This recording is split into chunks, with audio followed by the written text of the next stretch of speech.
ठीक है, जय श्री कृष्ण। आज हम बात करेंगे आगे देवहूति और कर्दम ऋषि की। गए शनिवार को हमने जो बात की थी उसमें हमने ये देखा था कि मनु महाराज और शत्रुपा जी का विवाह हो जाता है और उनके बच्चे होते हैं। दो लड़के और तीन लड़कियां होती है। और अब हम एक एक उनकी बेटियों की और उनके बेटियों की भी हम एक एक करके बात करेंगे। तो आज देवहूति और कर्दम ऋषि जो थे उनका विवाह सबसे पहला विवाह था जो कि हमारे वेद शास्त्रों के अनुसार हुआ था। तो हम उसकी बात करते हैं। अब कर्दम ऋषि जो थे वो बहुत महान ऋषि थे, तपस्वी थे और भगवान में आस्था रखने और सत्कार्यों में रहते थे। तो उनको ब्रह्मा जी का निर्देश मिला कि अब आप ये सब आपने बहुत तपस्या कर ली, अब आप जाकर के अपना सृष्टि के सृष्टि को बढ़ाने के लिए आप अपना उसमें योगदान दीजिए। तो कर्दम ऋषि ने तपस्या करनी शुरू की विष्णु भगवान की और 10,000 वर्ष तक उन्होंने तपस्या की।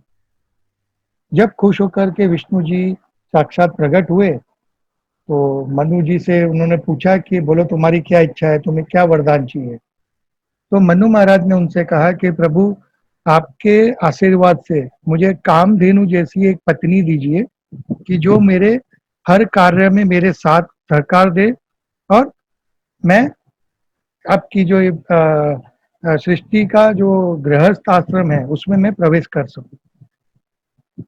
तब विष्णु जी उनसे कहते हैं कि ठीक है, मैं तुम्हारे लिए उसका आयोजन कर दूंगा। और वो साथ में ये भी वरदान देते हैं कि मैं तुम्हारे यहाँ पे अच्छी पत्नी से तुम्हारा विवाह होगा, उस पश्चात आपके यहाँ पे कन्याओं का जन्म होगा और फिर मैं खुद साक्षात तुम्हारे यहाँ अब तुम्हारे पुत्र के रूप में जन्म लेकर के सांख्य शास्त्र का मैं उपदेश करूंगा। ये सब सुनकर कर्दम ऋषि बहुत खुश हुए और विष्णु जी से आशीर्वाद लेकर के वो अपने आश्रम में वापिस आ गए। अब दूसरी तरफ मनु महाराज जो थे उनकी बेटियां बड़ी हो गई थी तो वो काफी चिंतित थे कि अब इनका विवाह किससे करूं, कैसे करूं, जैसे हर पिता को होता है। तब नारद जी वहां पे आकर के उनसे कहते हैं कि आप कर्दम ऋषि के पास जाइए, वो अब गृहस्थ आश्रम में प्रवेश करने के इच्छुक हैं और आप जाकर के उनसे अपनी बेटी का प्रस्ताव शादी के लिए उनके पास रखिए। तो मनु और उनका काफी वर्णन भी करते हैं नारद जी, उनके गुणों के बारे में, उनकी तपस्या के बारे में सब उनको बताते हैं। तो मनी मन जो देवहूति माता होती है वो अपने उनको पसंद करने लगती है और वो अपने मन में यही ठान लेती है कि मैं शादी करूंगी तो उनसे ही करूंगी। अब मनु महाराज अपने परिवार के साथ देवहूति और उनकी पत्नी के साथ कर्दम ऋषि के आश्रम में जो कि साबरमती नदी के किनारे पर होता है, उनके बाजू में एक सुंदर बिंदु सरोवर नाम का एक छोटा सा सरोवर होता है, तो उधर वो जाते हैं। उनको देख करके कर्दम ऋषि उनको अपने आश्रम में उनका स्वागत करते हैं, उनको बिठाते हैं, उनको आने का कारण पूछते हैं। तब मनु महाराज उनसे कहते हैं कि मेरी जो बेटी है वो काफी सुंदर भी है और सुशील भी है, हमने अच्छे संस्कार दिए हैं और अब मुझे मेरा आग्रह है कि आप मेरी बेटी को अपना लीजिए, उनसे शादी कर लीजिए तो मेरे मन में जो चिंता है वो खत्म हो। तब कर्दम ऋषि को पता तो होता ही, क्योंकि उनको तो साक्षात भगवान ने कहा होता है कि तो आपके पास सुयोग्य जिस तरह की पत्नी आपको चाहिए वैसे ही आपको तुरंत ही आपके पास कुछ कुछ समय में आपको मिलेगी। तो कर्दम ऋषि क्या करते हैं, वो 3 आसन बिछाते हैं और तीनों को बैठने के लिए कहते हैं। तो एक आसन पे तो मनु महाराज बैठ जाते हैं, दूसरे पे जो है उनकी पत्नी बैठ जाती है। अब तीसरा आसन जो रहता है वो खाली होता है। तो देवहूति जी सोचती है कि मैं अपने होने वाले पति के सामने, वो जब खड़े हैं तो मैं कैसे बैठ सकती हूँ? तो वो क्या करती है कि आसन के बाजू में जाकर के ज़मीन पर बैठ जाती है और अपना एक हाथ आसन पे रख देती है। ये देख कर के कर्दम ऋषि बहुत खुश होते हैं कि देवहूति जी ने उनकी आज्ञा का भी पालन कर लिया और उसी के साथ में उनको वो सम्मान भी दिया कि वो खुद नीचे बैठ कर के उनके लिए आसन खाली रखा। तो ये देख कर के उनको बहुत अच्छा लगता है, संतोष होता है और वो शादी के लिए हाँ कर देते हैं। अब दोनों की शादी हो जाती है और फिर जैसे कि बेटी को ब्याने के बाद में माँ-बाप उसको अपने घर में छोड़ कर के फिर अपने राज्य में लौट जाते हैं। दूसरी तरफ जो देवहूति होती है, वो अपने पति के साथ रहने लगती है आश्रम में और उनकी सेवा में लग जाती है। कर्दम ऋषि जो थे, वो शादी के बाद भी अपने आश्रम की व्यवस्था और अपने ध्यान वगैरह में लगे रहते हैं, तो उनका ध्यान देवहूति पे से थोड़ा हट जाता है। पर देवहूति क्योंकि पतिव्रता थी और बहुत ही सुशील कन्या थी, वो अपना कार्य निभाते हुए उनकी सेवा में लगी रहती है। अब कुछ समय बाद वो उनकी सेवा करते-करते थोड़ी दुर्बल भी हो जाती क्योंकि उनको अपने लिए समय ही नहीं मिलता था। दिन भर उनकी सेवा करती थी, उनके खाने-पीने का ध्यान रखना, उनके दिनचर्या का नियमों का पालन का ध्यान रखना। तो वो थोड़ी दुर्बल भी हो गई थी और वो अपने आप को जो जैसे स्त्रियाँ जो अपने आप को तैयार करती हैं, अपने श्रृंगार वगैरह करती है, उसमें उनका ध्यान और उनको समय नहीं मिल पाता था। तो ये होने की वजह से वो काफ़ी दुर्बल भी हो गई थी और उनकी जो सुंदरता थी वो भी थोड़ी-सी कम हो गई थी, क्योंकि वो बराबर से अपने आप का ध्यान नहीं रख रही थी। एक बार कुछ समय बाद कर्दम ऋषि जी का उन पे ध्यान जाता है और वो देखते हैं कि ये काफ़ी दुर्बल हो गई है और उनको अपनी जो उनके जो अपनी जो रोज़ की जो कार्य थे उनमें से उनका ध्यान होने की वजह से उस पे जब ध्यान नहीं गया था, इस बात पर उनको दुःख भी होता है और उनका ध्यान भी जाता है कि मेरी पत्नी की और मेरा मेरा जो कर्तव्य है वो मैं पूरा नहीं कर पाया हूँ और तुरंत ही वो देवहूति जी को बुलाते हैं। वो कहते हैं कि तुमने मेरी बहुत सेवा की है। कोई भी मनुष्य अपना जो शरीर होता है उसका विशेष करके ध्यान रखता है, पर तुमने मेरी सेवा में अपने शरीर तक को दुर्बल कर लिया है। तो अब मैं समय आ गया है कि मैं अपने कर्तव्य का पालन करूँ और वो उनसे कहते हैं कि मैंने अपनी तपस्या से अष्ट सिद्धि और बहुत सी सिद्धियाँ प्राप्त की है, तो वो सब सिद्धियाँ जो मेरी है वो उस पे तुम्हारा भी उतना ही अधिकार है और अब तुमको तुम्हारी इच्छाएँ जो-जो भी हो तुम मुझे बताओ, मैं सारी पूरी करूँगा। तब देवहूति कहती है कि प्रभु आपकी बात तो सब सही है पर मैं अभी बहुत दुर्बल हो चुकी हूँ, मेरा जो सौंदर्य है वो भी काफ़ी हद तक कम हो चुका है। तो अब मैं आपके आप मुझे बताइए कि मुझे इसमें क्या करना चाहिए? तब कर्दम ऋषि उनसे कहते हैं कि एक काम करो तुम जाकर के बिंदु सरोवर जो है बाजू में उसमें जाकर के स्नान कर के आओ। माताजी देवहूति जाती है, जैसे ही वो बिंदु सरोवर में पानी में उतरती हैं, तो वो देखती है अचानक उनके आजू-बाजू हज़ार दासियाँ प्रकट हो जाती हैं।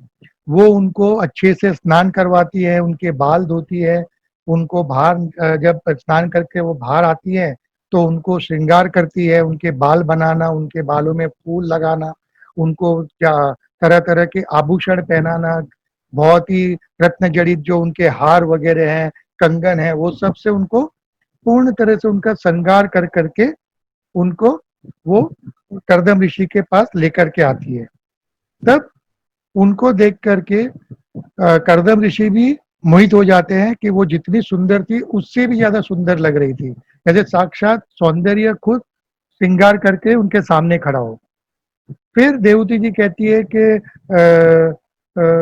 पतिदेव आप हो सके तो एक अच्छा भवन तैयार कीजिए जिसके अंदर सब सुख सुविधाएँ हो ताकि हम अपना संसार आगे बढ़ा सकें। और फिर वो ये भी कहती है कि मुझे दुनिया की सारी सुख और भोग को भोगने की इच्छा भी है। तब कर्दम ऋषि उनके कहने पर बहुत बड़ा भवन तैयार करते हैं, जिसमें हर तरह के आराम, ऐश्वर्य का सामान, हर तरह की सुविधाएँ रहती है। नौकर-चाकर रहते हैं उनके काम के लिए, और साथ ही में वो एक बड़ा विमान तैयार करते हैं। वो विमान जो होता है जिसको जैसा चाहे वैसा आप उड़ा सकते हो, जहाँ चाहे वहाँ ले जा सकते हो। फिर वो देवहूति से कहते हैं कि तुम इस विमान पर चढ़ जाओ, और उस विमान में दोनों पूरे संसार का विहार करते हुए 100 वर्ष तक भ्रमण करते हैं, और साथ में सारे भोगों को भोगते हुए, सारे दुनिया में जितने भी ऐश्वर्य है, जितनी भी अच्छी-अच्छी जगह है, वो सब का भ्रमण करते हुए उनको 100 वर्ष हो जाते हैं और फिर वो वापिस आते हैं। इस दौरान इनको उनको 9 पुत्रियों का जन्म होता है। अब जब वो वापिस आ जाते हैं, तो कर्दम ऋषि बहुत खुश होते हैं अपनी कन्याओं को बड़ा होते हुए देखकर, उनको बाहर खेलते हुए, और उनको देख कर के उनको बहुत अच्छा लगता है।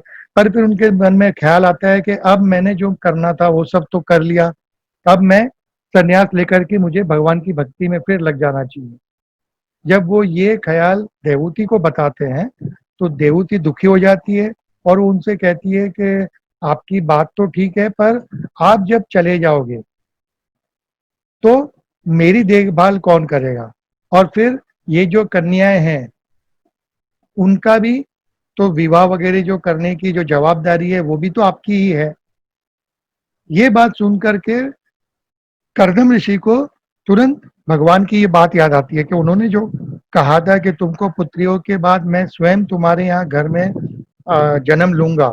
तो उनको तुरंत याद आता है और वो देवहूति को कहते हैं कि देवहूति तुम चिंता मत करो, और साक्षात भगवान ही हमारे घर अवतारित होंगे, और तुम उनकी भक्ति करना शुरू कर दो। अब जैसे भगवान ने वचन दिया था, कुछ समय बाद देवहूति जी फिर गर्भवती होती है और उनके घर साक्षात श्री हरि कपिल ऋषि के नाम से जो विख्यात हुए थे, फिर वो बालक के रूप में जन्म लेते हैं। अब उनके जन्म लेते ही ब्रह्मा जी भी वहाँ दौड़े चले आते हैं, उनके साथ में ऋषियों को लेके आते हैं, और वो बहुत खुश होते हैं। वो खुश इसलिए होते हैं कि जो उनका कर्दम ऋषि उनके पुत्र थे, और उन्होंने उनसे जो आदेश दिया था, उसका उन्होंने पालन किया था, और किसी भी पुत्र जब अपने पिता का आदेश पालन करता है, तो उसे बहुत खुशी होती है। तो ब्रह्मा जी वहाँ चले आते हैं, और वो आकर के साथ में जो उनके साथ ऋषि गण आए हुए होते हैं, वो आकर के कर्दम जी से कहते हैं कि कर्दम, अब तुम अपनी पुत्रियों का जो विवाह है वो इन ऋषियों के साथ कर दो। और वो उनसे ये भी कहते हैं कि साक्षात हरि ने आपके यहाँ जो जन्म लिया है, तो उनके भी मैं दर्शन कर लूँ। तो उस उनके कहने पर, ब्रह्मा जी के आदेश अनुसार, जो उनकी 9 पुत्रियाँ थी, उनके जो शादी थी वो उन्होंने उन ऋषियों के साथ कर दी। तो ये कौन-कौन सी थी वो आपको स्क्रीन पे दिख रहा होगा कि जो अनसुईया, उनकी जो पुत्रियाँ थी 9, वो ये 9 पुत्रियाँ थी। उसमें अनसुईया माता जो थी, उनकी शादी अत्रि ऋषि के साथ की गई। श्रद्धा जी जो थी, उनका अंगिरस ऋषि के साथ ब्याह हुआ। गतिका पुलावा के साथ। फिर हविभ्रू नामक जो कन्या थी, उनका पुलत्स्य ऋषि जो थे उनके साथ हुआ। कला नामक कन्या का मरीचि ऋषि के साथ विवाह किया गया। क्रिया का क्रतु ऋषि के साथ, अरुंधति का वशिष्ठ ऋषि के साथ, ख्याति का महर्षि भृगु के साथ, और शांति का अथर्व ऋषि के साथ विवाह कर दिया गया। अब सारे के सारे जो वर कन्या के विवाह के बाद सबने ब्रह्मा जी से और उनके कर्दम ऋषि और देवहूति माता से आशीर्वाद लेकर के सब शादी करने का अपने अपने आश्रम में लौट गए। अब धीरे धीरे कपिल ऋषि जो थे वो बड़े होने लगे। तब फिर से वैराग्य कर्दम ऋषि के मन में जागा, और वो एक बार जब कपिल ऋषि जब बैठे थे, तो उनके पास जाकर के उनसे प्रार्थना की कि हे प्रभु, आपने जो मुझसे कहा था उसको पूरा करते हुए आपने मेरे यहाँ जन्म ले लिया। अब आप मुझे बताइए कि मेरे लिए और क्या आज्ञा है, या फिर मैं आपकी आज्ञा पा करके मैं अभी संन्यास लेकर के जंगल में जाकर आपकी भक्ति में लीन हो जाऊं। तब कपिल ऋषि उनको आज्ञा देते हैं, और कर्दम ऋषि जंगल में चले जाते हैं, और सारे अपने आसक्तियों को छोड़ करके अपने निर्गुण भगवान में आसक्ति करते हुए, उनकी भक्ति करते हुए पदम परम पद को प्राप्त होते हैं। दूसरी तरफ माता देवती जो है वो कपिल ऋषि की देखभाल में लग जाती है। जैसे जैसे कपिल जी थोड़े बड़े हो जाते हैं तो माता देवती को भी मन में ख्याल आता है कि मैंने इतने साल जो खाली भोग और विषयों के बारे में ही सोचा, मुझे इतने महान तपस्वी पति मिले थे, तब भी मैंने अपना मोक्ष या अपना कल्याण करने की सोचने की बजाय मैंने सिर्फ भोग और दुनिया देखने में और सब भोगों को भोगने और विषयों में ही आसक्ति रखते हुए अपना समय काल निकाला है। तो अब मुझे इन सब से छूट करके भगवान में लीन होना चाहिए। तो वो जाकर के कपिल ऋषि से इसके बारे में बताती है कि आप खुद भगवान, उनको भी पता होता है भगवान के अवतार हैं। तो वो माता उनके पास जाकर के उनसे कहती है कि आप मेरा मार्गदर्शन कीजिए और मुझे आप बताइए कि मुझे अब इससे निकलने के लिए और अपनी मुक्ति और मोक्ष के मार्ग के लिए मुझे क्या करना चाहिए। अब ये पहला प्रसंग है जब किसी माता ने अपने पुत्र को अपने गुरु के रूप में स्वीकार किया हो। तो कपिल जी बहुत खुश होते हैं और उनसे उनको जो ज्ञान देना शुरू करते हैं, जिसको पूरा इसमें वर्णन किया गया है, तो वो हम उसके बारे में अब एक एक बात लेके शुरू करते हैं। तो वो आ, उसके पहले मैं आपसे ये चर्चा करना चाहूंगा कि जैसे हम कहते हैं विषयों में आनंद कभी नहीं हो सकता। विषय यानी जो भी हमारी जरूरत है, हमारी इच्छाएं हैं कि मुझे ये चाहिए वो चाहिए। जैसे मैं हम कहेंगे कि भी हमें पहले हम जब नौकरी पे लगते हैं तो हम सोचते हैं मुझे 10,000 की नौकरी लग जाए। फिर जब नौकरी लग जाती है तो हम सोचते हैं हे भगवान अब मेरा पगार बढ़ा दे।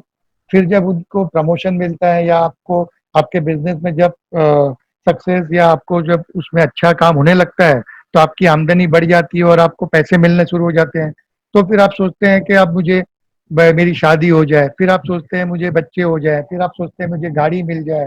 फिर कहते हैं घर में ये ले आऊं वो ले आऊं। तो ये जो विषय या जो हम सांसारिक वस्तुओं में हम जो सुख ढूंढते हैं वो हमको सुखी नहीं कर सकते हैं। और वो इसलिए नहीं कर सकते क्योंकि जो सुख और आनंद की जो परिभाषा है वो एकदम विपरीत है। वो इसलिए विपरीत है क्योंकि अगर जैसे मैं आपको कहूँ कि आपको जैसे रसगुल्ला बहुत पसंद है, मैं आपको कहूंगा लीजिए आप एक रसगुल्ला खाइए। तो आप रसगुल्ला खाएंगे स्वाद लेकर के और फिर कहेंगे आप तो मजा आ गया, आज आनंद आ गया। फिर मैं कहूंगा और एक खाइए, तो आप फिर एक और खा लेंगे। फिर मैं कहूंगा और एक लीजिए। वैसा कर करके जब मैं आपको 7 8 10 रसगुल्ले खिला दूंगा तो आप कहेंगे नहीं बस बहुत हो गया। तो अब आप मुझे ये बताइए कि जो आपने पहली बार जो रसगुल्ला खाया था और आपको जो उसमें जो अच्छा लगा था या जो आपको सुख मिला था वो क्या दूसरी वाले में मिला था? थोड़ा कम हो गया होगा। जब आप तीसरा रसगुल्ला खाएंगे तो थोड़ा सुख और कम हो जाएगा। चौथा खाएंगे तो थोड़ा और कम होगा। वैसे ही करते करते जब आपका पेट भरने लगेगा तो फिर आपको सुख की जगह पे उसमें दुख दिखना शुरू होगा कि नहीं बस अब बहुत हो गया, अब मेरे पेट में जगह नहीं है। तो इसका मतलब ये हुआ कि जो सुख है वो कम हो रहा है। तो जो चीज कम होती है वो हमको आनंद कैसे दिला सकती है? वैसे ही जैसे आपने घर खरीदा तो आप खुश हो जाते हो, 2 3 दिन 1 महीना आपको बहुत खुशी रहती है। लेकिन उसके बाद क्या होता है? फिर आपको उसमें दीवार में कहीं पे कुछ कलर उखड़ा हुआ दिखता है। फिर सोचते हो और इसमें एसी भी लगा लेते हैं, इसमें पलंग छोटा है बड़ा लगा लेते हैं। तो आप वो सब करना शुरू करते हो। फिर जब आप उसको कलर कर लेते हो तो आप फिर खुश हो जाते हो थोड़े टाइम के लिए कि हाँ अब मेरा घर नया हो गया। जब आप पलंग बड़ा करते हो तो आपको फिर थोड़ी खुशी हो जाती है। लेकिन ये सब जो खुशियां आपको होती है वो कैसी है? क्षणिक है, कुछ समय के लिए रहती है और फिर वो खत्म हो जाती है और उसके बाद आपका मन फिर भटकना शुरू करता है और फिर कुछ नई चीज को पकड़ता है। फिर उसको आप जब पा लेने की इच्छा करते हो तो उसके पीछे लग जाते हो और जब उसको पा लेते हो तो आप फिर थोड़े टाइम के लिए खुश होते हो और फिर वापस दुखी हो जाते हो। तो जो चीज निरंतर या हमेशा के लिए नहीं रहती है और जो कम हो रही है वो चीज सुख नहीं हो सकती। तो फिर आनंद क्या है? तो आनंद कैसे? और दूसरी बात के जैसे दिन का उल्टा रात हो गया, सुख का उल्टा दुख हो गया, वैसे आनंद का अपोजिट क्या है? आनंद का अपोजिट नहीं हो सकता। आनंद का मतलब आनंद ही होता है।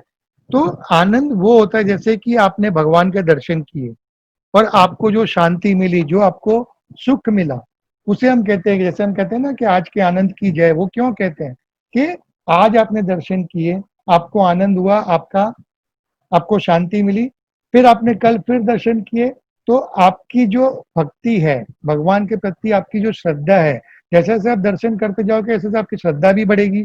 श्रद्धा बढ़ेगी तो आपको जो भगवान के साथ रहने में जो आपको सुख मिलता है, वो भी बढ़ेगा।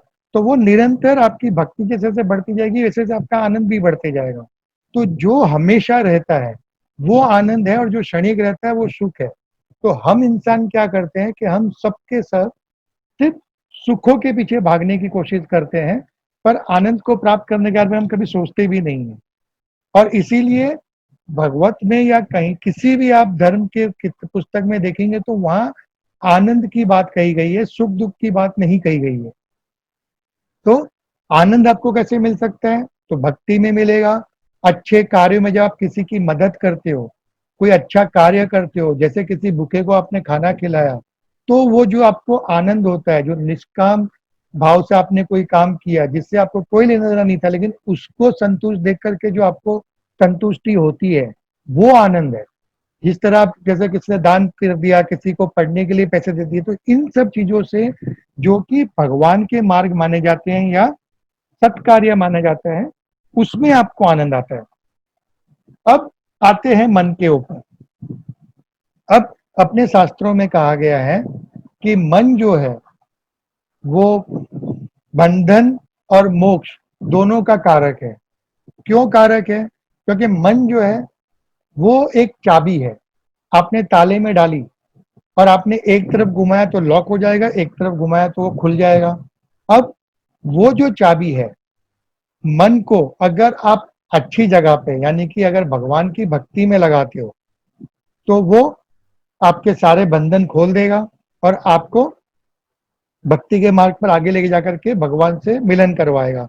बट उसी मन को अगर आप जो सांसारिक वस्तुएं हैं या काम वासना भोग है, उन सब में आसक्तियों में अगर आप लगा देते हो, तो वही मन आपको नाश की तरफ ले जाएगा, आपको बंधन में डाल देगा और आप उसी के अंदर गोल गोल घूमते हुए भटकते रह जाओगे और आपको इसी जन्म में तो आपका कल्याण नहीं होगा, पर अगले कई जन्मों तक आप भटकते रहोगे और ये इसी तरह दुनिया में आते जाते जो आवागमन का जो चक्कर है, उससे आप बाहर नहीं निकल सकते हो।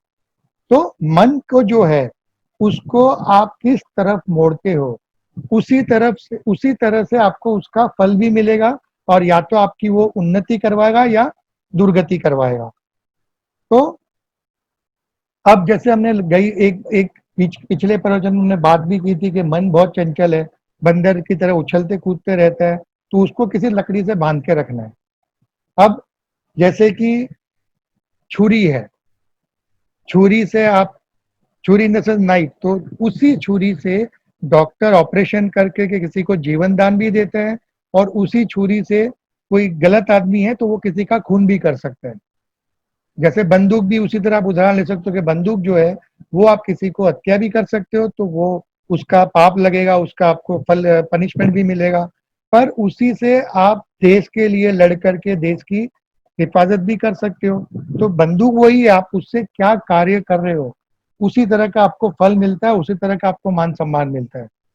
अब इसको और ज़्यादा समझने के लिए मैं आपको एक छोटी-सी कहानी सुनाता हूँ कि एक बार एक राजा होता है। उसके राज में उसके सभी लोग बहुत सुखी होते हैं और वो बहुत यशस्वी राजा होता है। अब उसके राज्य के राजमहल में जो गौशाला होती है, उसमें एक बकरी होती है। अब वो बकरी ऐसी होती है कि उसको दिन भर खाते रहती है। आप उसको कितनी बार भी खिलाओ, वो बस खाते रहेगी, वो कभी मना नहीं करेगी कि मुझे भूख नहीं। वो अपना जैसे आमतौर पे जैसे आप प्राणियों को खिलाओगे, तो वो थोड़े टाइम खा के फिर उनका पेट भर जाएगा तो आप उनको खिलाओगे तो भी वो मुँह उठा लेते हैं। पर ये जो बकरी थी, उसको कितना भी खिलाओ, सुबह खिलाओ, शाम को खिलाओ, पूरे दिन भर खिलाते रहो, वो खाते रहेगी। तो राजा घोषित करता है कि जो भी मेरी बकरी को खाना खाने से रोक सके या उसको जैसे खिलाए और वो मेरी बकरी मना कर दे, अगर कोई ये कर सकता है, तो मैं उसको अपना आधा राज्य इनाम में दे दूँगा। काफ़ी बहुत सारे लोग आते हैं, बहुत कोशिश करते हैं, पर बकरी जो है वो तो जैसे ही उसको घास उसके सामने दिया कि वो तो खाना शुरू कर देती थी, तो सब लोग हार करके चले जाते थे। एक बार एक व्यक्ति आता है, वो राजा को आकर कहता है कि राजा, मैं आपको ये करके दिखा सकता हूँ, पर मुझे आपकी बकरी मैं सुबह ले जाऊंगा, मैं शाम को आपको लेके आ जाऊंगा। राजा कहता है ठीक है, तुम भी कोशिश करके देख लो। तो वो क्या करता है, बकरी को ले जाता है, दिन भर अपने वहां रखता है और शाम को फिर लेके आता है। जब शाम को लेके आता है तो वो राजा जो है वो घास लेकर के बकरी के पास जाता है, पर जैसे ही वो घास उसकी तरफ आगे करते हैं तो बकरी जो है वो मुंह हटा लेती है और 2 कदम पीछे चली जाती है। राजा कई बार प्रयत्न करता है, उसको बहुत अचरज होता है, पर वो बकरी जो है वो घास नहीं खाती है। तो वो राजा अपने जैसे उन्होंने वचन दिया होता है, तो वो उसको आधा राज्य देने के लिए कहते हैं कि ठीक है, मैं तुम्हें आधा राज्य दूंगा, पर तुम मुझे ये बताओ कि ये बकरी आज क्यों नहीं खा रही है, इतने जनों ने कोशिश की, तो तुमने क्या किया कि बकरी ने घास खाने को मना कर रही है आज। तो वो उनसे कहता है कि महाराज, मैं इसको अपने यहाँ ले गया, फिर खेत में लेके जा करके इसको मैंने बांध दिया और फिर इसको मैंने घास खिलाया। इसने एक बार घास खाया, जब फिर दूसरी बार मैंने इसको घास दिया तो वो जैसे ही वो खाने जा रही थी मैंने उसको लकड़ी से मारा। ऐसा जितनी बार मैंने उसको घास दिया और जैसे ही वो खाने के लिए अपना मुंह खोलती, मैं उसको डंडे से मारता था। तो ये कर करके दिन भर में मैं इतना मार खा चुकी है कि अब इसे पता है कि अगर इसको कोई घास दे और इसने अगर मुंह खोला तो इसको डंडा पड़ेगा। तो इसीलिए जब आपने उसको घास दिया तो उसके मन में यही था कि मैंने उसको जब लकड़ी से मारता था तो उसे यही लगा कि आप भी उसको लकड़ी से मारोगे, और इसीलिए जैसे उसने घास देखा वो 2 कदम पीछे चली गई और उसने घास खाने से इनकार कर दिया। तो ये जो है ये कहानी हमको यही बताती है कि जो बकरी है जिस तरह से उसको छड़ी से मार करके उसकी आदत छुड़वा दी गई, वैसे ही हमें भी हमारी जो मन है वो मन भी बकरी की तरह ही है, उसको दिन भर कुछ ना कुछ चाहिए, ये चाहिए वो चाहिए, कितना भी उसको लाके दो तो वो जो है उसको तो 2 मिनट के लिए देखेगा और फिर उसको भूल करके वापस नई चीज के ऊपर उछलना कूदना शुरू कर देगा। तो उस मन को हमें भी अपनी विवेक रूपी छड़ी या जो हमारी बुद्धि है उसको दिन भर उस पर ऑब्जर्वेशन, उसके ऊपर नियंत्रण रखते हुए जब भी हवा उछले तो उसको छड़ी से जैसे बकरी को मारा गया था वैसे ही मन को मार करके उसको केंद्रित करने की जरूरत है। तभी वो मन हमारे वश में रह सकता है। बाकी हम अगर उसके वश में हो गए तो फिर भगवान मालिक है और हमारा जो नाश है विनाश है वो निश्चित है। उसी तरह दूसरी बात ये भी आती है कि हमारा जो विवेक है और हमारा ग्रेटिट्यूड, जो हमको जो हमारे साथ जब भगवान कुछ अच्छा करते हैं तो हमको उनके जो भी हमको जो दिया है उन्होंने उसके प्रति हमको जो आभार मानना चाहिए और हमारी जो विवेक बुद्धि से काम लेना चाहिए वो हम नहीं लेते हैं। तो उसके लिए भी मैं आपको छोटी सी कहानी सुनाता हूँ कि एक बार एक ऋषि होते, वो तपस्या कर रहे होते हैं। तो जब वो तपस्या कर रहे होते हैं तो उनको एक रोने की आवाज आती है। तो वो इधर उधर देखते हैं तो देखते हैं एक छोटा सा चूहा होता है, वो रो रहा होता है। तो वो उनको पूछते हैं कि भाई मूषक राज, आप रो क्यों रहे हो। तो चूहा कहते हैं महाराज, मैं बहुत दुखी हो गया हूँ, दिन भर कौवा जो है बिल्ली है सब मुझे मेरे पीछे पड़े रहते हैं, मुझे परेशान करते हैं, मुझे दिन भर डर रहता है कब आके कौन मुझे खा जाएगा पता नहीं है। तो मेरा मन बहुत विचलित रहता है और इसलिए मैं दुखी हूँ और इसलिए मैं रो रहा हूँ। तो महाराज कहते हैं, महाराज को उस पर दया आ जाती है। महाराज कहते हैं ठीक है, एक काम कर, मैं ना तुझे तेरे लिए क्या करूं। तो चूहा कहता है एक काम करो महाराज, मुझे आप बिल्ली बना दो, ताकि क्या कि जब बिल्ली मुझे खाने को आएगी नहीं, मैं जब बिल्ली बन जाऊंगा कौवा भी मेरे पास नहीं आएगा क्योंकि बिल्ली कौवे को भी खा जाती है। तो महाराज को उस पर दया आ जाती है, बोलता है ठीक है मैं कर देता हूँ। तो उसको चूहे को जो है वो बिल्ली बना देते हैं। अब बिल्ली बना देते हैं तो 2-3 दिन के बाद फिर वो आता है रोते हुए, कहते हैं महाराज मैं फिर दुखी हो गया हूँ। तो महाराज कहते हैं अब क्या हुआ। तो कहते हैं महाराज वो जो कुत्ते हैं वो मेरे पीछे पड़े रहते हैं, वो मुझे खाने के लिए मुझे परेशान करते हैं, तो आप है ना मेहरबानी करके कुत्ता बना दीजिए। तो महाराज दयालु होते हैं, बोलते हैं ठीक है भाई तेरे को कुत्ता बना देता हूँ। अब वो कुत्ता बन गया। फिर 2 दिन के बाद रोते हुए आते हैं, कहते हैं कि महाराज मैं फिर दुखी हो गया। बोलते अब क्या हुआ। तो कहते हैं कि ये जो भेड़िए हैं सियार हैं ये सब मुझे खाने के लिए पीछे पड़ते हैं, अब मैं उसके लिए कैसे बचूं? तो आप मुझे है ना एक काम कीजिए, मुझे भेड़िया बना दीजिए। भेड़िया भी बना देते हैं। 2 दिन के बाद फिर रोते हुए आते हैं कि महाराज मैं भेड़िया तो बन गया, अब छोटे जानवर मुझे परेशान नहीं करते हैं, बट जो शेर है, चीता है, उसका क्या करूं, वो मुझे खा जाएंगे। तो आप मेरा कुछ समाधान कीजिए। अब ऋषि सोचते हैं ठीक है, बेचारा दुखी है, मैं कर देता हूँ, तो उसको शेर बना देते हैं। अब जब उसको शेर बना देते हैं तो वो चला जाता है, लेकिन उसमें फिर अभिमान आ जाता है कि अब तो मैं शेर हूँ, मेरे जैसा कोई नहीं है, सब उससे डरते हैं, कोई उसके सामने नहीं आता है। तो वो दूसरे दिन घूमते फिरते वहां आता है और वो महाराज के पास आके बोलता है कि महाराज अब मुझे भूख लगी है, अब तो मैं आपको खाऊंगा। तो महाराज डर जाते हैं, लेकिन उनको वो तो पहुंचे हुए महाराज होते हैं, तपस्या से उनके पास बहुत तेज और योग होता है। तो वो क्या करते हैं, तुरंत उसको फिर से चूहा बना देते हैं। तो ये कहानी से हमको क्या समझ में आता है कि आपको जो मिल रहा है उसमें आप एक तो सुखी अगर नहीं होगे, तो जो आप दूसरी चीज के लिए प्राप्त करने की कोशिश कर रहे हो वो मिलने से भी आप सुखी होगे, ये जरूरी नहीं है। और दूसरा, आपको जो भगवान ने दिया है, आप उसके लिए उनसे आभारी ना होते हुए, अगर जैसे चूहे को अब अभिमान आ गया और वो जिन्होंने उसको मदद की थी ऋषि ने, उसी को वो खाने की बात सोचने लगता है, तो अगर हम व्यवहार करेंगे तो फिर भगवान तो क्या, हमको कोई नहीं बचा सकता है। तो इस तरह से हमें अपने मन को केंद्रित करके उसको वश में करने की कोशिश करनी चाहिए, क्योंकि मन को वश में करना कोई खाने का काम नहीं है कि मैंने बोल दिया और वो बैठ गया। तो उसकी प्रैक्टिस करनी पड़ती है, पर हमको अपने विवेक रूपी बुद्धि के का उपयोग करते हुए मन को किधर जाने देना चाहिए, किधर नहीं जाने देना चाहिए, उसका मार्गदर्शन करते हुए उसको अपने वश में रखना चाहिए। अब मन को वश में रखने का बात आ रही है, तो आप कहोगे जैसे ही हम भक्ति का करने बैठते हैं, भगवान का नाम लेने बैठते हैं, तो मन 10 जगह पे भागना शुरू करता है। ऑफिस में कौन क्या कर रहा है, बच्चे क्या कर रहे हैं, पत्नी क्या कर रही है, नीचे बिल्डिंग के नीचे क्या हो रहा है, तो हमारा मन केंद्रित नहीं हो पाता है। तो इसके लिए जो भागवत में जो उपाय बताया गया है वो ये है कि सबसे पहली बात कि आपके दिमाग को, आपके आपके दिमाग को और आपके विचारों को कौन कंट्रोल करता है। तो इसके लिए मैं आपको एक छोटा सा उपाय बताऊंगा, आप अब भी करके देख सकते हैं। आप खाली 30 सेकंड के लिए अपनी सांस रोक लीजिए। मैं जब बोल रहा हूं तभी भी आप अभी रोक लीजिए और रोक के देखिए। आप 30 सेकंड सांस रोकते हैं तो आपको अनुभव होगा कि उन 3 सेकंडों में आपका जो पूरा का पूरा ध्यान था वो आपके सांस के ऊपर था। आपको दूसरे दिमाग में कोई विचार नहीं आएगा। तो इसका मतलब क्या हुआ कि हमारी जो हम जो सांस लेते हैं, जो हमारा इन और आउट होता है ऑक्सीजन का और कार्बन डाइऑक्साइड का, तो वो जो हमारी ब्रेथ है वो हमारे विचार को और हमारे मन को कंट्रोल करता है। तो अगर हमको ये पता है कि हमारे विचार, और हम दूसरी बात कि दूसरे स्कंद में व्यास वेद व्यास जी ने भी भागवत में लिखा है कि जब भी आप भगवान की उपासना, भक्ति या ध्यान में बैठते हो तो उसके पहले आपको प्राणायाम करना चाहिए।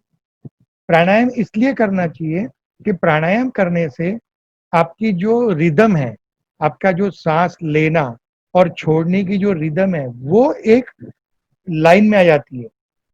उसकी जो एक श्रृंखला है वो एक सेट हो जाती है, और उसकी वजह से आपको मन शांत हो जाता है, आपका जो विचार है वो सारे धीरे धीरे बैठ जाते हैं और आपका मन शुद्ध हो जाता है। अब इसमें जो उन्होंने प्राणायाम करने की रीत बताई है, तो प्राणायाम हम कैसे कर सकते हैं? तो आपको पता होगा प्राणायाम का बेसिक है कि आप सांस अंदर लेते हो, जिसको पूरक कहते हैं। सांस अंदर लेने के बाद आप उसको थोड़े समय के लिए रोकते हो, तो उसको हम कहते हैं कुंभक। और हम जब उसको बाहर छोड़ देते हैं तो उसको हम कहते हैं रेचक। तो ये जो प्रक्रिया है वो करते हुए आप अपने मन को एकदम शांत कर सकते हो, अपने विचारों को एकदम बैठा सकते हो, उसको रोक सकते हो। और दूसरा, ओम ओम का उच्चारण हम जो करते हैं उससे भी आपके शरीर में इतने अच्छे वाइब्रेशंस आते हैं, इतने पॉजिटिविटी आती है, और वो आपके दिमाग में जो वाइब्रेशंस होते हैं, उससे आपका दिमाग एकदम शांत हो जाता है। तो ये तरीके बताए गए हैं। और दूसरा जो मैं आपको एक अच्छा-सा तरीका बता सकता हूँ कि जब आप ये मैंने जो आपको बताया पूरक, कुंभक और रेचक, तो ये करते हुए आप जब बैठे हैं प्राणायाम करने के लिए, तो आप एक आसन पे बैठ जाइए, शरीर को एकदम सीधा रखिए, और आप जब अंदर सांस लेते हैं तो आप धीरे धीरे अंदर सांस लीजिए, और वो लेते हुए आप भगवान का नाम स्मरण कर सकते हैं। जैसे आप जो भी आप मंत्र बोल रहे हैं, तो आप श्री कृष्ण हरि करते हुए एक या दो या जितनी भी आपकी शक्ति है, वो हिसाब से आप एक या दो या तीन बार नाम लेते हुए आप अंदर हवा भरिए, उसके बाद में उसको रोकिए, उस समय आप भगवान का एक दो बार उच्चारण कीजिए नाम का, और फिर जब आप उसको छोड़ रहे हैं तब भगवान का नाम का उच्चारण कीजिए। तो इससे क्या होगा, एक तो आपका प्राणायाम भी हो जाएगा, साथ-साथ में आपका नाम स्मरण भी चालू है, तो भगवान की भक्ति भी चालू रहेगी, और इससे आप अपने विचारों को, अपने मन को कंट्रोल कर सकते हैं। अब आती है बात आत्मा की। तो आत्मा क्या है? हमारे जितने भी संसार में जीव हैं, चाहे छोटे हो, बड़े हो, चाहे जिनके पैर हैं, जिनके पैर नहीं हैं, जिनके दाँत है, जिनके दाँत नहीं है, जिस तरह के भी जीव हैं, उन सब में जो प्रकाश स्वरूप उनके मन में जो स्थित है, अंतःकरण में जिसकी जो व्याप्त है, वो आत्मा है। और आत्मा क्या है? आत्मा का जो स्वरूप है, आत्मा का कोई स्वरूप है ही नहीं, आत्मा अनंत है, वो परमात्मा का ही एक भाग है, और आत्मा को न कोई भिगा सकता है, न जला सकता है, न कोई मार सकता है, वो उनका न जन्म होता है, न मृत्यु होती है, तो न उनका कोई गुण होता है। आत्मा का कोई गुण नहीं होता, वो निर्गुण होते हैं। आत्मा निर्विकार होता है, उसका खुद का कोई विकार भी नहीं होता, आत्मा एकदम शुद्ध मानी जाती है, क्योंकि वो परमात्मा का अंश है, भगवान का ही स्वरूप है, और वो अकर्ता भी है। यानी हमारे शरीर में स्थित होते हुए, हमारे अंतःकरण में बैठे हुए, वो कुछ नहीं करता है। जो भी करते हैं हम करते हैं। क्यों करते हैं? कि हमारे जो कर्मेंद्रिय है, ज्ञानेंद्रिय है, और फिर जो पंच महाभूत से हमारा शरीर जो बना हुआ है, तो और फिर जो 4 अंतःकरण हैं, तो ये सब हम कल बात करेंगे जैसे हम इसमें आगे बढ़ेंगे। तो ये सब के द्वारा, हमारे शरीर के द्वारा, क्योंकि शरीर जो है वो कार्य करने के लिए हमको शरीर चाहिए, तो हमारा स्वरूप जो है वो हम कार्य करते हैं। कारण क्या है? तो हमारी जो इंद्रिय हैं, वो किसी न किसी तरह से किसी चीज़ की इच्छा करने को करके उसको तृप्त करने के लिए जो हम उसके पीछे भागते हैं, तो हम वो कार्य करते हैं, वो हम हमारी इंद्रियों से करते हैं। पर इसमें कहीं पे भी आत्मा कुछ नहीं करता है, आत्मा खाली है, हमारे अंदर स्थित है, और वो प्रभु से ही प्रेरित है, और प्रभु को मिलने के लिए वो हमेशा आतुर रहता है। ये अलग बात है कि हमको इसके बारे में ज्ञान नहीं है, हमको इसके बारे में कोई विचार भी हम नहीं किया है, और इसलिए हम अपने जो हमको जो बाहर दिखता है, जो सांसारिक माया है, उसी में हम अपना लुप्त रहते हैं, उसी के पीछे हम दौड़ते रहते हैं, और इस सांसारिक माया जो भगवान की बनाई हुई है, जिसमें आसक्तियाँ हैं, भोग विलास हैं, और भी बहुत सारी वस्तुएँ हैं, उसी को हम हमारा केंद्र समझकर हम उसके पीछे उसको पाने के लिए, उसको भोगने के लिए हम आतुर रहते हैं, और इन सब भाग-दौड़ में हमारा जो ध्यान है वो आत्मा की तरफ कभी जाता ही नहीं है। और इसीलिए आत्मा को जो निर्गुण निर्विकार होते हुए भी हम दूषित कर देते हैं। कैसे करते हैं? कि जैसे आपको एक एग्जांपल देता हूं कि जैसे आप रात को सो जाते हैं और निंद्रा में हम स्वप्न देखते हैं, बराबर? हम सब स्वप्न देखते हैं। तो आपने जैसे रात को सोने के बाद आपको एक स्वप्न आया, उस स्वप्न में बहुत सी घटनाएं घटी, और उसी घटनाओं के अनुरूप आपके मन में भय, शोक, दया या तो क्रोध, सब भाव उत्पन्न हुए। वो भाव उत्पन्न तो हुए, और उसी के हिसाब से जो भाव उत्पन्न हुए, उसकी वजह से आप दुखी या सुखी हो जाते हो, बराबर है? और लेकिन आप तो सो रहे हो, आप जाग तो नहीं रहे हो, आपके साथ ये सही में तो नहीं हो रहा है, पर आप सोते हुए भी इन सारे भावों को महसूस भी करते हो, आप उनको भोगते भी हो, और उसके बाद जो परिणाम आता है उसमें सुखी या दुखी भी होते हो। बराबर है?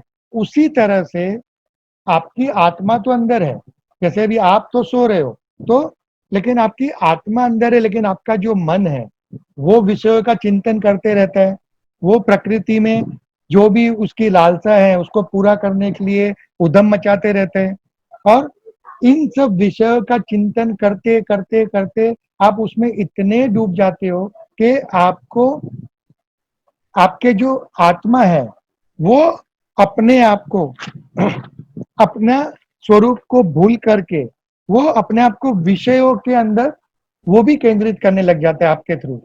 जैसे कि मन की जो विषय और आसक्ति से प्रेम होता है, तो आत्मा भी उससे फिर मोहित होने लगती है, क्योंकि दिन भर आप उसी का विचार करते रहोगे और उसी के पीछे आप केंद्रित होते रहोगे, तो फिर आत्मा जो है वो भी उससे भ्रमित हो जाती है, मोहित हो जाती है, और फिर वो अपना स्वरूप भूल करके उसको लगता है कि मैं, मेरा स्वरूप यही है, जो कि उसे रोज दिखता है, जो आप उसको दिखाते हो।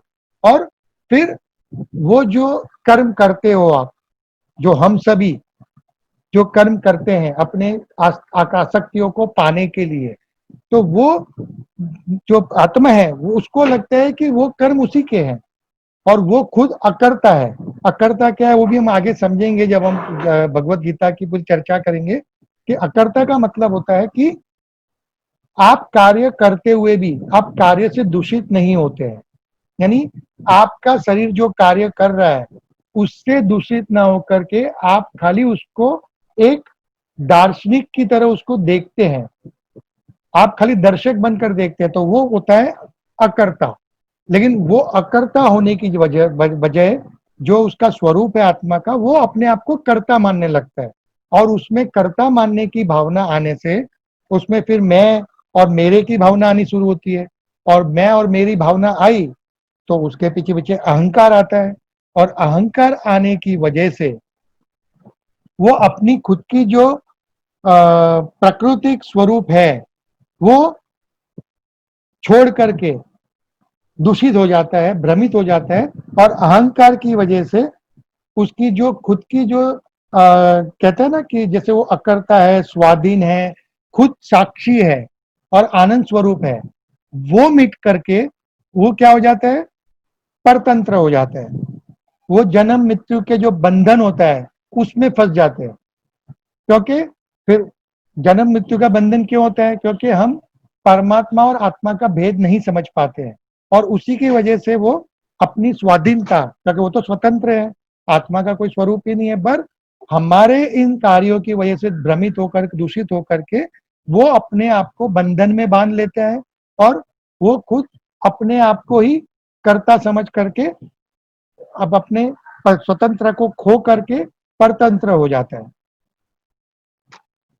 अब इसका उपाय क्या है, तो अब आपको उसको फिर निर्गुण करना पड़ेगा। तो आपका जो चित्त है, जो आपका मन है, जो ये विषयों में भाग रहा है, उसको पकड़ करके फिर वापस लाना पड़ेगा।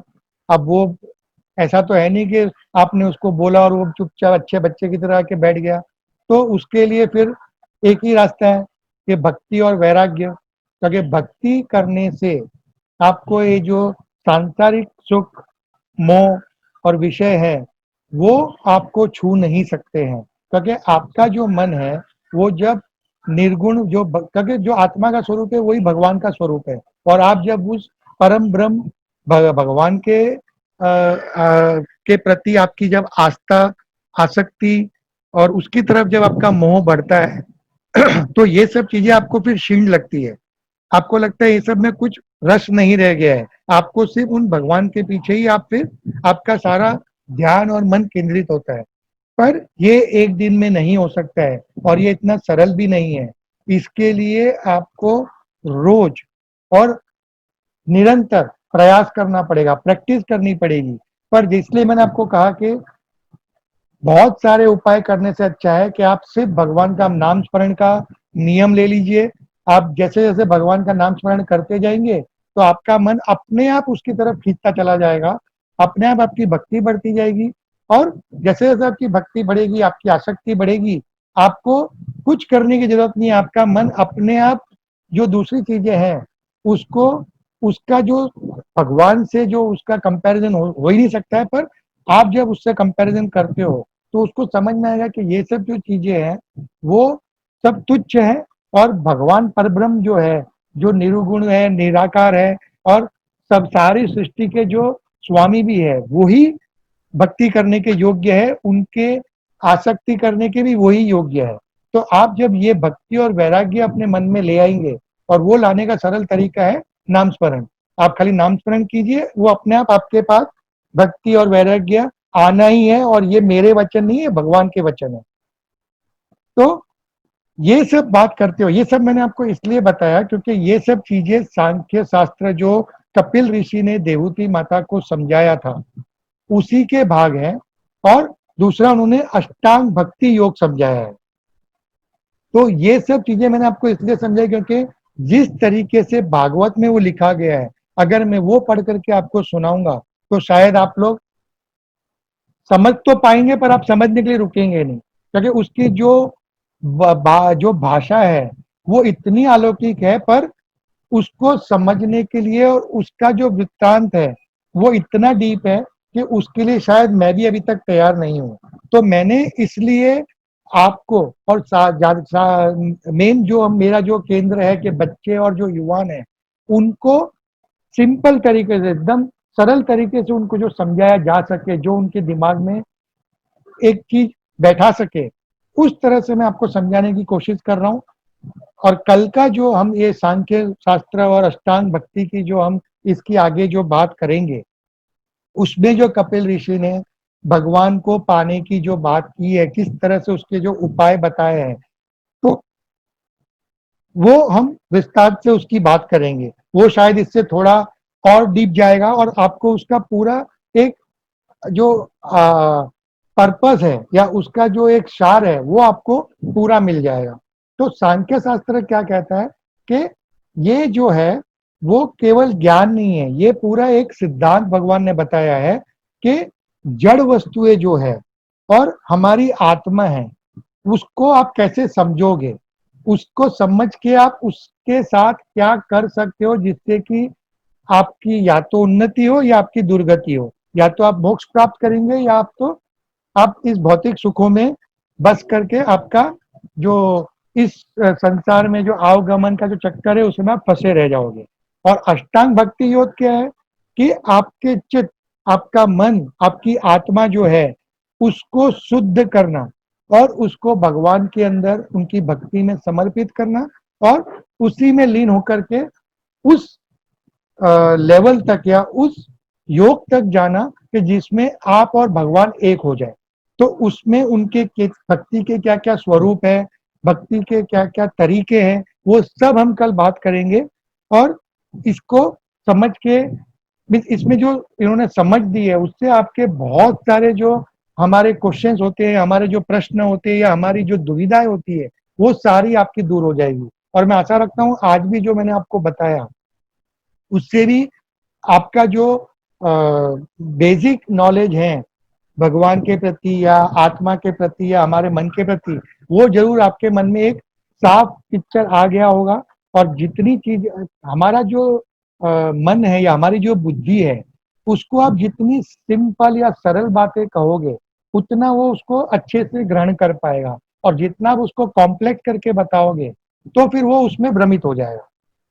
तो इसी के साथ जैसे मैंने आपको बताया कि सांख्य शास्त्र है वो मनुष्य को जड़ पदार्थ और आत्मा में भेद करना के लिए समर्थ बनाता है। कैसे कि उसको दोनों चीजों का पूरा ज्ञान दे करके उन दोनों के बीच में क्या तफावत है और क्या सामान्यता है, क्या करना चाहिए, उसका पूरा ज्ञान बताता है।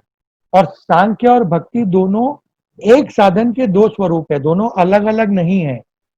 यहाँ तक कि आप कह सकते हो कि सांख्य का जो शास्त्र है उसका अंतिम स्वरूप या उसका अंतिम लक्ष्य कि आप दोनों ही रास्ते से जब जाओगे तो वो आप पहुंचोगे कहाँ, भक्ति पे। और भक्ति आपको कहाँ ले जाएगी, भगवान के पास। तो हम कल इसके बारे में और चर्चा करेंगे और आज के लिए मैं इसको यहीं पे विराम करता हूँ। तो अब आपको अगर कोई प्रश्न है, आपके कुछ